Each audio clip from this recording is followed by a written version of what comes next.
Hello, I'm Kirsty Young, and this is a podcast from the Desert Island Discs archive. For rights reasons, we've had to shorten the music. The programme was originally broadcast in 1987, and the presenter was Michael Parkinson.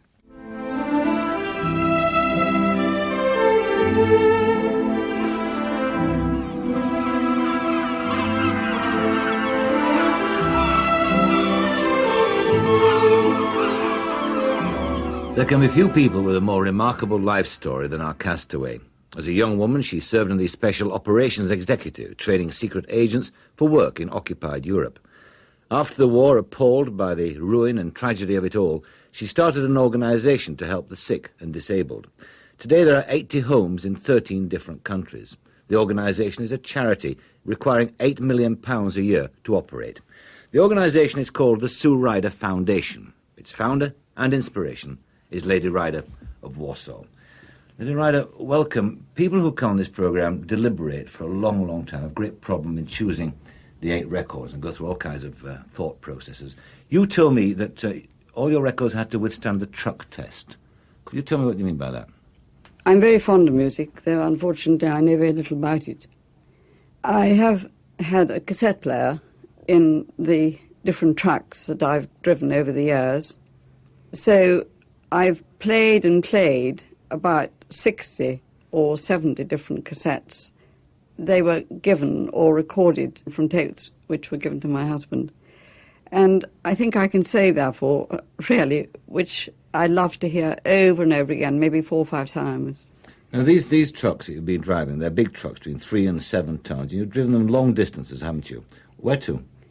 Mainly to Poland, but also Czechoslovakia and Yugoslavia. Now, when you talk about that, you think of some large man with tattoos on his arms, and here you sit. I mean, you're a small lady in her, 60s? Well, I'm 63, yes. 63. A bit long in the tooth, I suppose. Oh, that's a long in the tooth for driving a heavy goods vehicle across Europe. Do you ever get frightened? No, not at all. No? No. I mean, I dislike intensely the German autobahns because of the speed that they go. They're absolutely crazy drivers, I think. So I go at weekends crossing. I have to cross through Germany in order to get into Central Europe. But they do take the heavy trucks off at midnight on Friday until Sunday night, which is a very good custom, and I think one which could be followed here. Let's have a first choice of record.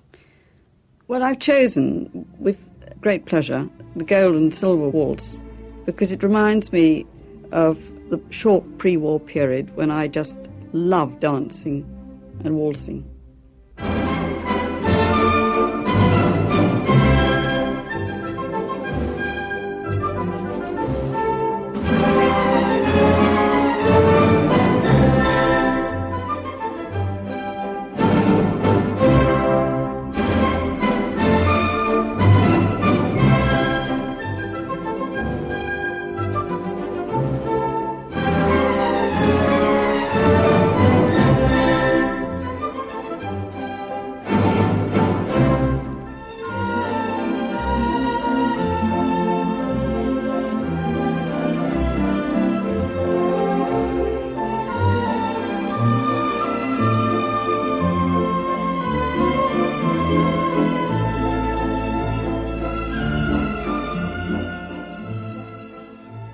That's Franz Lehar's Gold and Silver Waltz, played by the Halle Orchestra, conducted by Sir John Barbarolli. Lady Ryder, would I be right in thinking that there's a sense in which you were destined from the very beginning to do the kind of work that you're doing now? It's hard to say, but I was taken by the district nurses when I was a child, 7 or 8 years of age, round the poverty-stricken areas in the slums of Yorkshire. And that made a tremendous impression on my mind. My mother was also a very keen and energetic social worker, and she used to go and visit as many people too, and I went with her, and we tried to provide things which those people just hadn't got. There was such terrible unemployment, so there was things like hot food and soup and fruit and shoes and clothing, bed linen, because they ate off newspapers. And lots of them had tuberculosis because the overcrowding was so appalling, and so was the smog. And I think there those were my first impressions, which were very, very vivid, of the poverty that people coped with. And I was amazed, as I have been all through my life, by their grace and their dignity and their humour. This is Leeds we're talking about, isn't it? Mainly, yes. There were, Leeds, of course, yes, other big cities as well we went into. But Leeds was a particular problem, and that we're now talking about the early 1930s, I suppose, are we? Yes. Mm-hmm. And also the people who came back from the First World War who were still suffering. Was your mother a very great influence on your life? The greatest influence, Really? yes. Mm. Why? She was always conscious of other people's needs, never patronising, and she just loved people, and she had a great way with her of getting on with really everyone. I can remember so often she had to chair meetings and committees which she didn't particularly like. I don't either, I call them teams.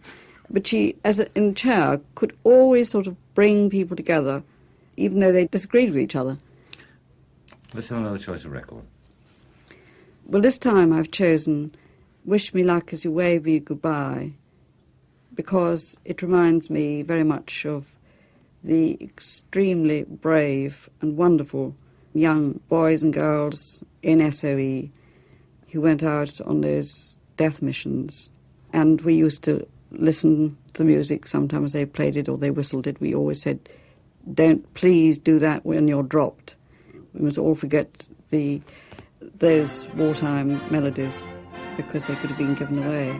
Wish me luck as you wave me goodbye. Cheerio, here I go on my way. Wish me luck as you wave me goodbye. Not a tear, but a cheer, make it gay. Give me a smile I can keep all the while in my heart while I'm away. Till we meet once again, you and I. Wish me luck as you wave me goodbye. That was Wish Me Luck As You Wave Me Goodbye, sung by Gracie Fields. Lady Ryder, how did you come to join the Special Operations Executive? I was a member of the FANY, which is the oldest women's corps in the country. It was a volunteer corps. What is FANY? Well, it's rather misleading. It's First Aid Nursing Yeomanry. It was started as a result of the Boer War, and it was thought that women mounted on horses could go out and rescue the wounded and bring them back to the forward dressing stations more quickly. But it actually had its greatest moments probably in the First World War because it was not recognised by the British Army. It served in the line in the front with the Belgians and the French, and it won many decorations and it was highly thought of. It continued throughout the time of the two World Wars and it exists today. We were rather, I suppose you could say, an elite corps because we were all volunteers. We were known only by our surnames. And we weren't conscripted. There was a tremendous esprit de corps and a wonderful spirit amongst very young people. And after the first training session, our names were put up on a board if we'd passed our examinations properly. And I was told that if mine came under a heading called Bingham's Unit, which it did, I was to report to Baker Street in London. And there I was grilled by security and made to sign this Official Secrets Act. So then from there I went on to the training stations in SOE. And what sort of people were you working with? These were agents, were they? Yes, Mm-hmm. yes, they were Norwegians and Dutch and Danes, Belgians. I never served with the French section, and I was posted to the small Czech section, and then almost entirely the whole war was with the Poles. They had the largest resistance movement in Europe. They lost over 6 million of their citizens. You remember they were carved up between Soviet Russia and Germany. And their suffering was just indescribable. And their bravery as well, because we did sell them out. And they had many women and children serving in the resistance, and a lot of the women and girls were couriers, and they went all over Europe carrying reports of Nazi troop movements and invaluable information. Because you are, of course, as I said at the beginning of the programme, you're known as Lady Ryder of Warsaw, which depicts the special relationship you have with the Poles. It's a great honour to be one of them, really, both during the war and ever since. Let's have another choice of record. Well, I've chosen Home to Our Mountains because when we thought on our way to Poland, full of great hopes in 1943, we used to hear the Italians up in the hill districts singing and whistling. And then on one incredible occasion, because we weren't allowed to mix with the armies for security reasons, we actually heard them singing this opera, Il Trovatore.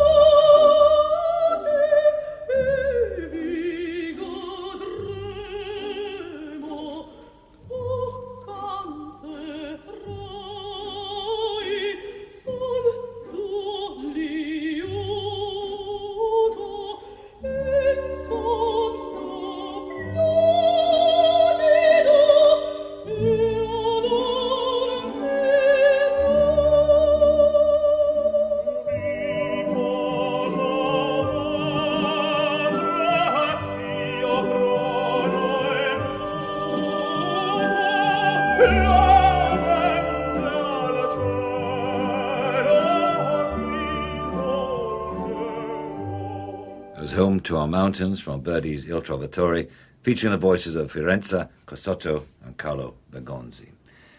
Lady Ryder, at the end of the war, it would seem, I suppose, to the majority of people involved in it, that was a solution, that things from that point on were going to be wonderful. That, after all, was what the war was about. Good against evil, good triumphing. It wasn't quite the same for you, though, was it? No, and not for the Poles either, or the Czechs. A lot of them were arrested in the Stalin era. A huge number disappeared and were executed, and others were never heard of again.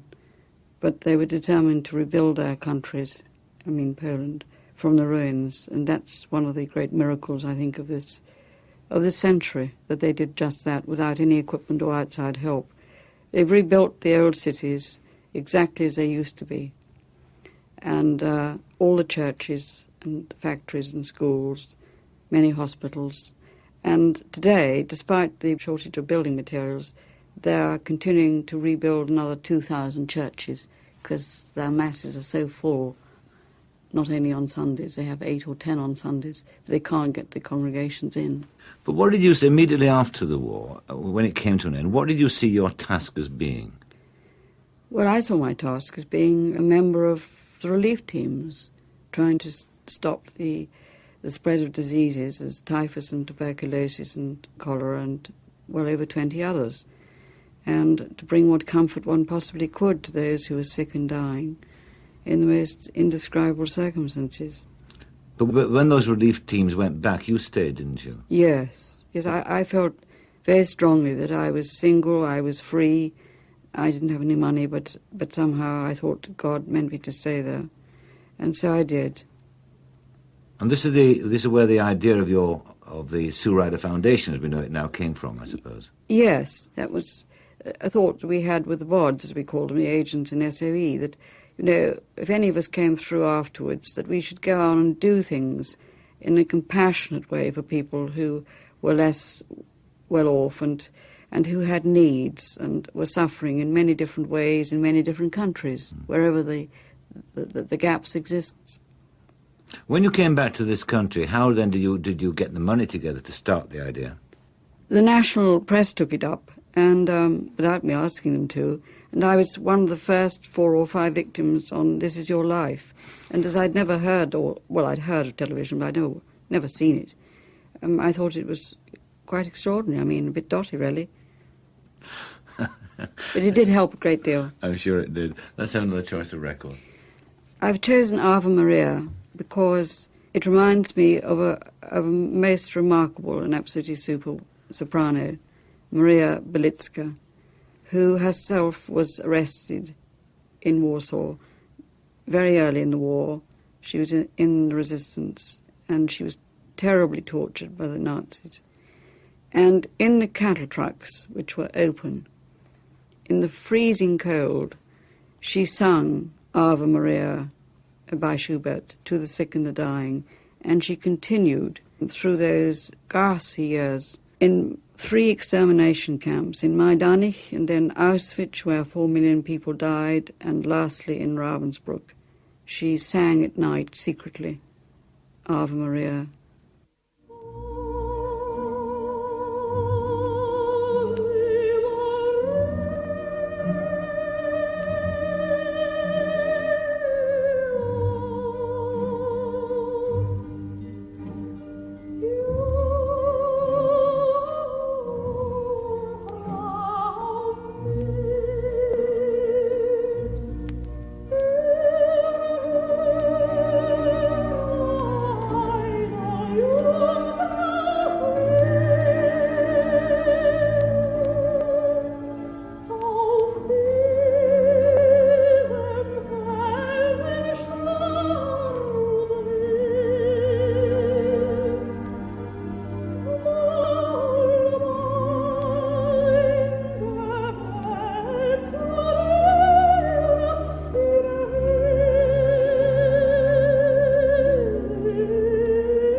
Schubert's Ave Maria, sung there by Leontyne Price.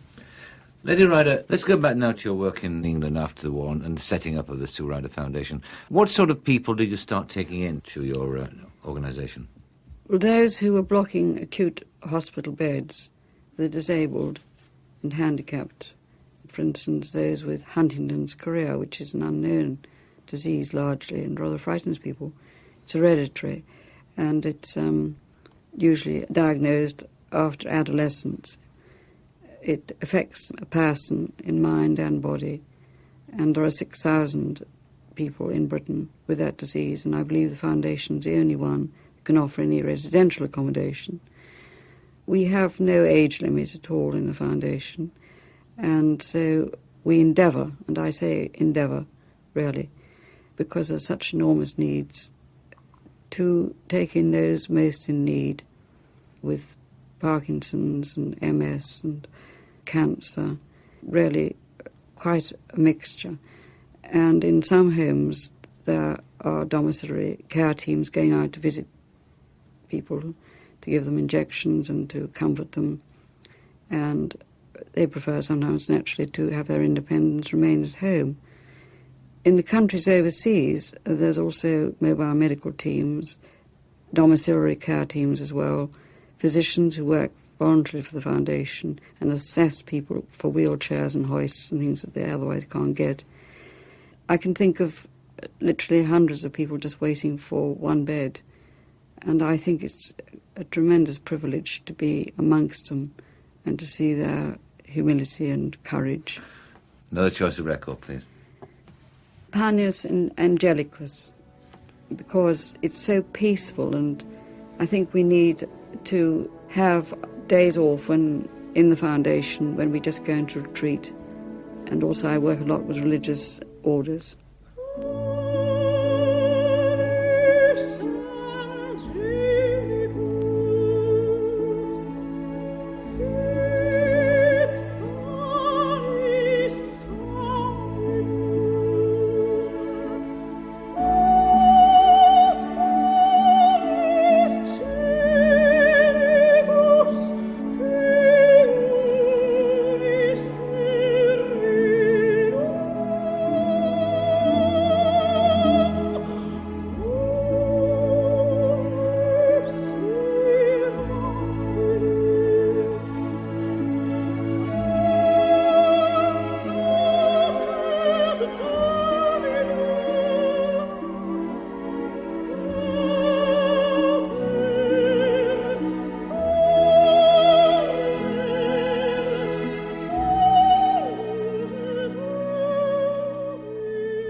Cesar Frank's Panis Angelicus, sung by Elizabeth Schwarzkopf. Lady Ryder, can I just go back briefly to this image I have of you driving this huge truck across Europe? It's one that fascinates me. What do the border guards make of you? In the old days, one got to know most of them because they were on regular shifts. But of course they've changed over the years, so occasionally they no longer welcome one exactly. I mean, What's been the worst thing that's happened to you? Been arrested? no, I think they've half suggested I should be, these Germans. which was quite funny. They've also made me offload at times. I mean, that really means just literally taking everything out and dumping it. And then rather hard because it's all listed, each carton and every sack and everything in those days in the trucks were marked and listed according to the numbers. So it was wholly unnecessary, and they ripped open the stuff. So it was a struggle. Worse to get it back in again. Anyway, one had to see the funny side of it. You didn't lose your temper? Well, there's no sense in that, is there? I mean, one could see only the funny side, and being able to talk to them in their own language a bit. You know, I tried to sort of say, oh, come on, but wasn't much reaction. Poles were absolutely livid with them. Really? But they couldn't do anything. You were accompanied on some of these trips, I believe, by your daughter as well. Yes, once I was, Well, yes. yes. Is she going to take over from you? No, she's read law. What about your husband? Because, of course, you're married to Leonard Cheshire, and when you met him, he was doing a similar kind of work, and, of course, still is. Is there any way in which your two organisations cross over? Well, yes, we have since our marriage, and neither of us ever thought we were going to get married. We've founded the Ryder Cheshire Mission, under which certain projects come. Another choice of record. I've chosen from Beethoven's Pastoral Symphony, The Shepherd's Rejoicing, because I think it's so beautiful. And when you hear it on the roads, as I do so often, it gives you a feeling of great happiness and wonderful, especially in the mountains.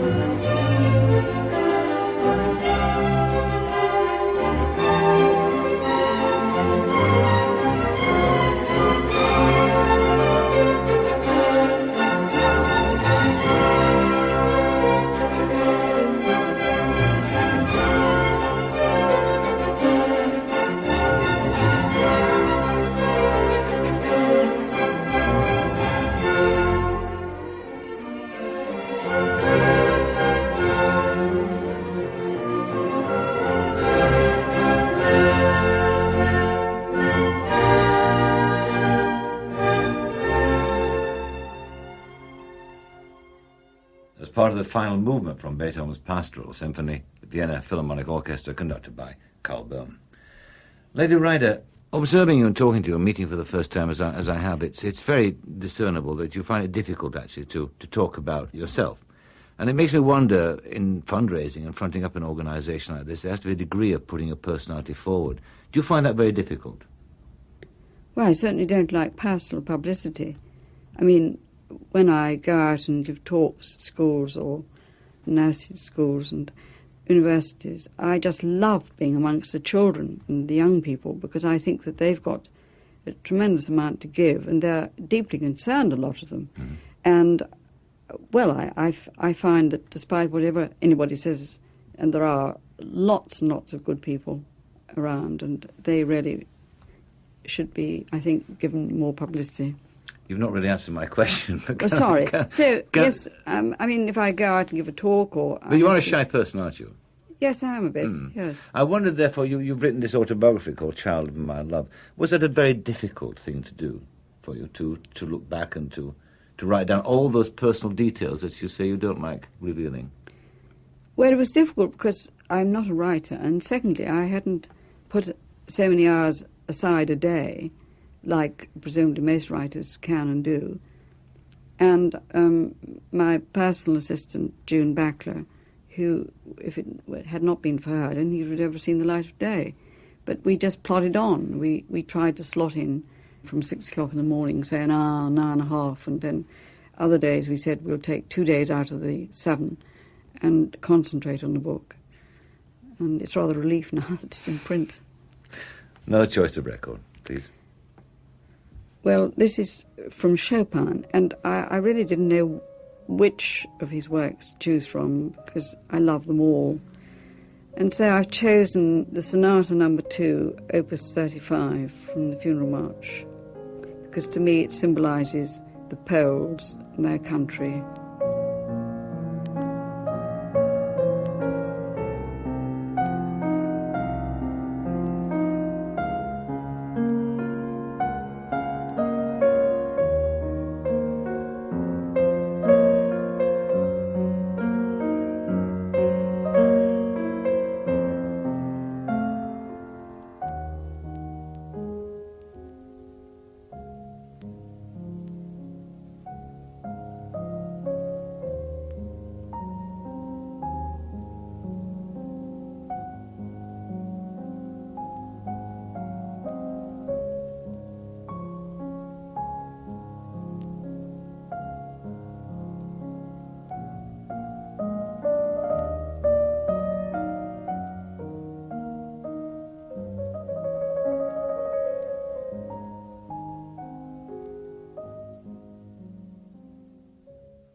That was a funeral march from Chopin's Sonata No. 2, played by Vladimir Ashkenazy.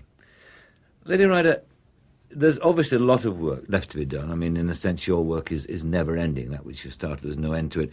Are you optimistic that the young people of today are going to be as enthusiastic about supporting it as you have been? Yes, I am. Yeah.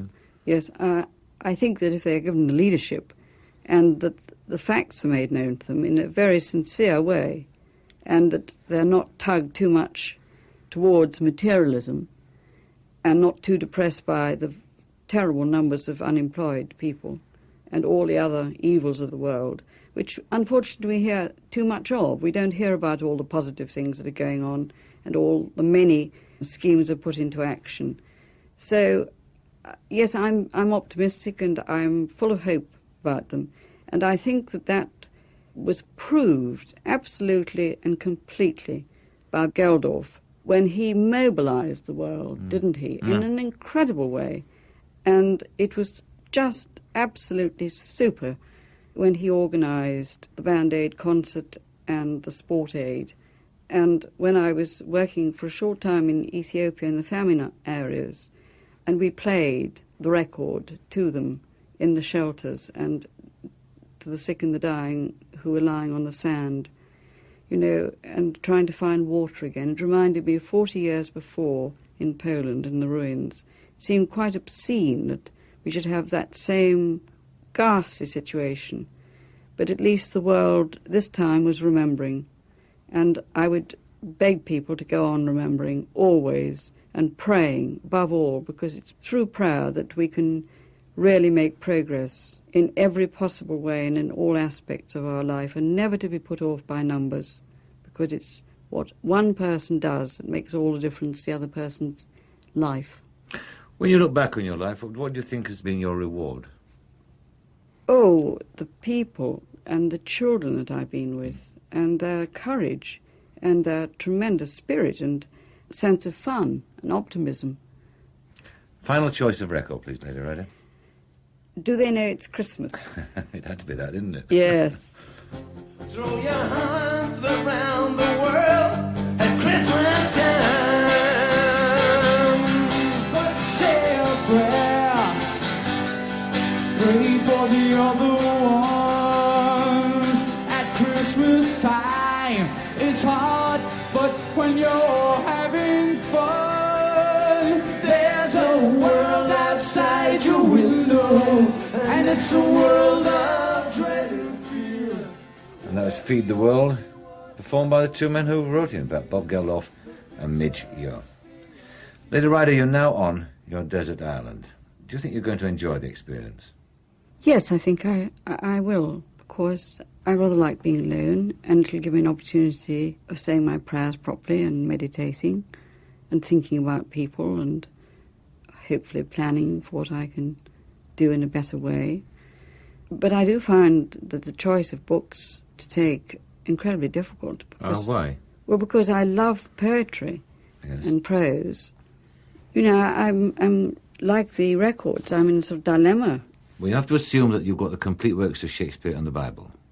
Yes, I'm sorry, but I really don't like Shakespeare, which sounds terrible. So have you decided which book it shall be, then? As a Catholic, I would like to take the Missal and Breviary. And could I not have had one biography? Yes, indeed. We'll allow you that. Thank you. It's Wilfred Owens, the famous First World War poet who wrote such beautiful prose and poetry. Thank you. And what about the record? You assume that 7 have been washed away, you're left with 1. Which would it be? The Ave Maria by Schubert. And then the luxury object. Perhaps I could have a little tiny pillow, because if I lie down with that, I can sleep anywhere. Lady Ryder, thank you very much indeed.